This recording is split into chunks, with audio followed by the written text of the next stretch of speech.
We be the God. We become their God. So it's no wonder they're not calling God first. Why should they? They got you. So then you step in the way of what God wants to do in their life. God can't even move in their life because you're in the way. God want to meet a need, but he can't meet the need because you're too busy being the God meeting the need. So we have got to learn, okay, let me step back and let God truly be God. Were you going to say something? I wanted to say about that me first thing. I remember it's been about a year and a half, 2 years ago, I was in Kroger's, and my friend had told me about a cauliflower pizza, and I wanted to try that pizza so bad, but I kept riding up and down the aisle, and I went over to the freezer finally and looked at the cauliflower pizza, and I said, I ain't paying no $11.99 for this little bitty pizza. I ain't doing that. And so I drove away on my little old lady cart, and then the Lord checked me, and he told me to go back over there and get that pizza. And he told me if it would have been for you would have bought that pizza without questioning the price. And that's the thing that broke me, with me not wanting to put me first, me not want to do stuff for everybody else. It's not wrong with doing stuff for people, but people got to have a place. And they, just because you love them, just because you want to be received by them, don't mean that they preempt who you are and what you want. That's right.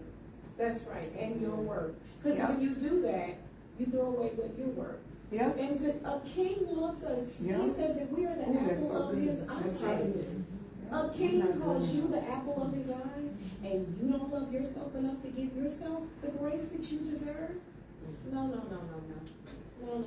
We got to make some changes, yes. I was just thinking, when you said, why don't we put ourselves first? It's kind of true, too, also, in relation with what you have said. It's like society. Society thinks that women are just like everything to everybody. Yeah. And that's not true. I mean, you know, you do your part. Everyone has a part to do.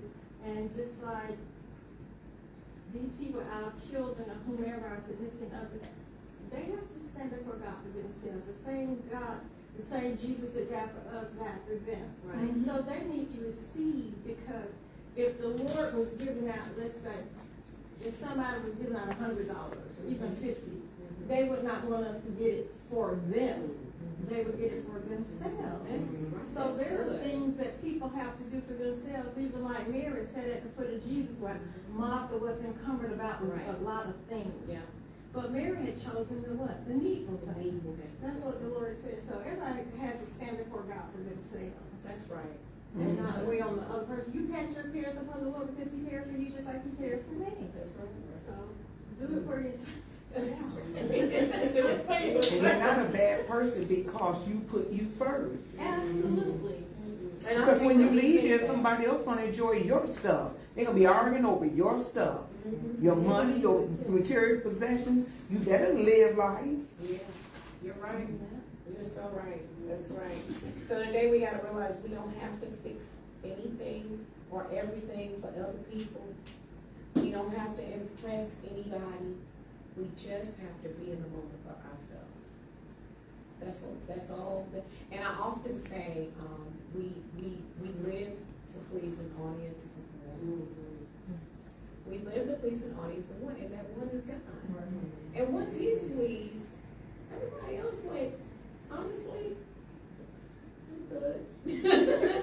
But it's learned. We have to learn it. We have to learn to put ourselves first. And even in marital relationships, you don't lose who you are because you marry somebody. That's right. You're still a person. Yes, you're one flesh, but you're still a human being, and they're a human being. And if you don't take care of you, you won't be able to be who you need to be for that other person, and vice versa. So you still have to give yourself grace. We can't carry around anymore these things that we've been holding on to that really they just don't serve us. They just don't serve us. It's time to forgive ourselves and give us the grace that God gives us. He gave us grace. Why can't we give ourselves grace?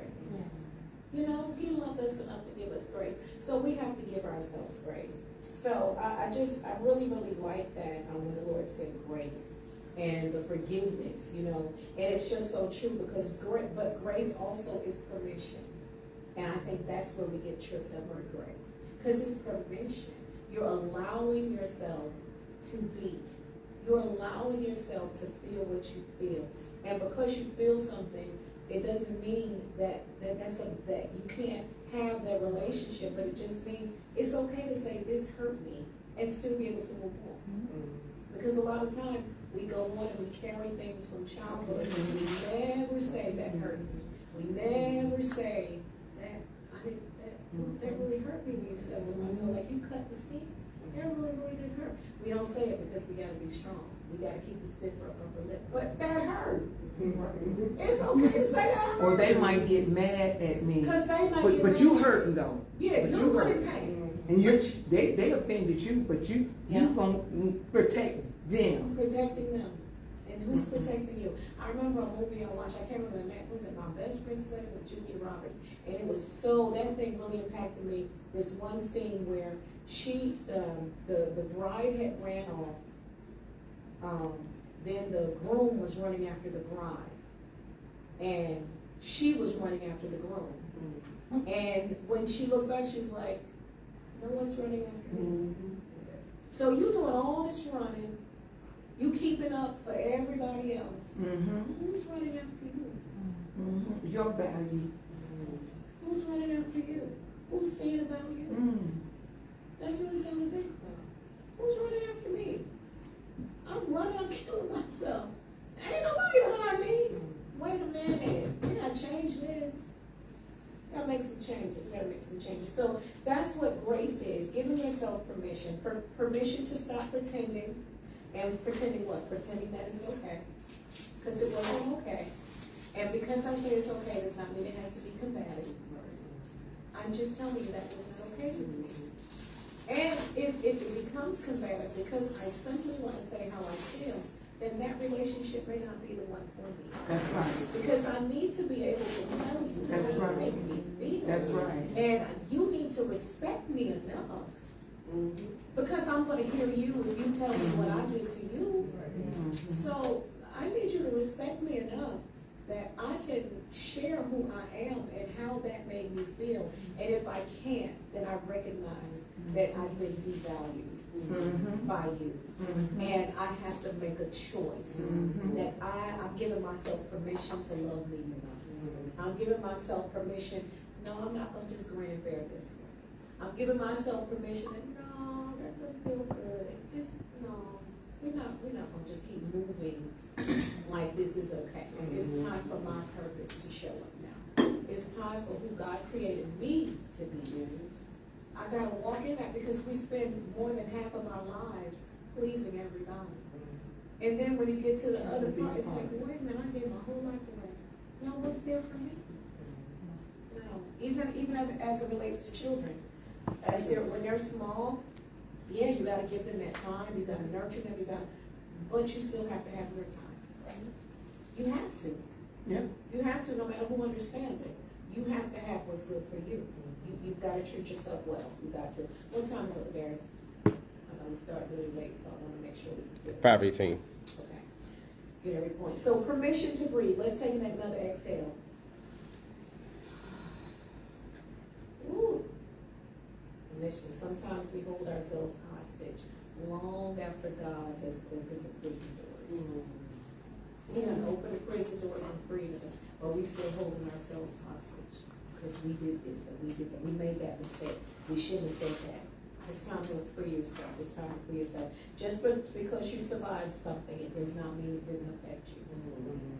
And a lot of times, I know I've been in that space where, okay, got through that, but it still affects you. Yeah. And it's okay to speak to that. And when it becomes not okay to speak to what you've done to me, then I need to change this relationship. That's right. About a year ago, Evie walked me through a devalue a situation where I was being devalued. But because I loved the person so much, I didn't see that I was being devalued. It wasn't a love-like relationship. Yeah. But the Lord had told me 6 months before that they devalued Wow. me. Wow. But I still continued on because I couldn't see it. And then stuff happened where the person devastated me. And then when they devastated me, I had no choice but to be alone with God and the counsel that He sent to me. And then I could see it because I began praying about it. And I could see it. And the value of me began to rise. And so I was not allowed by the Lord to say anything to them. My instructions was for me to change my relationship with them. And so while I still love them as a person and respect them as a person, I don't see them the same way. I don't feel the same way, and I don't have the same value for them the same way. I value you in the place where you're supposed to be, and that's all you can have of me and my life. Yes, yes. And so I thought about how sometimes they'll call me up and say, hey, I thought you would have called and said such as, no. I was working in my garden because that's what's valuable to me. I'm doing the things that I want to do because that's what's valuable to me. I'm living my life That's right. like it's golden because I've given so many of my saved years to a whole bunch of people that didn't value me. And until you know your true value, That's right. you can't really love yourself. You can't. You gotta know who you are and your value. Because you gotta see you like God see you. He said you're beautifully and wonderfully made. He didn't make a mistake. Everybody else will make you think you're a mistake. But he didn't make a mistake. And we walk around and we suck them wounds in. They keep mistreating us, keep hurting us, keep embarrassing us, keep doing us wrong. We keep forgiving, keep taking it to the point where your value is so mashed down inside of you, you don't know your value. That's the truth. But I got delivered. That's all right. I love that. I love that. I love that. So now for a moment with those journals, I want you to just take a moment and think about what you may have been carrying. What have you been carrying for longer than you know you should? It could be disappointment. Maybe it's grief. It could be shame. Church hurt, because it's a real thing. I'm tired of people acting like it's not. Yes, it is. It could be exhaustion, maybe even fear. Or maybe you're simply carrying around the weight of trying to hold it all together. But for a moment, don't overthink it. Just be honest with yourself. That's your journal. Nobody else is going to look at it. You're going to take that home with you. Just think about, what have I been carrying? What have I, and just put pen to paper with that. What have you been carrying? Whatever it is.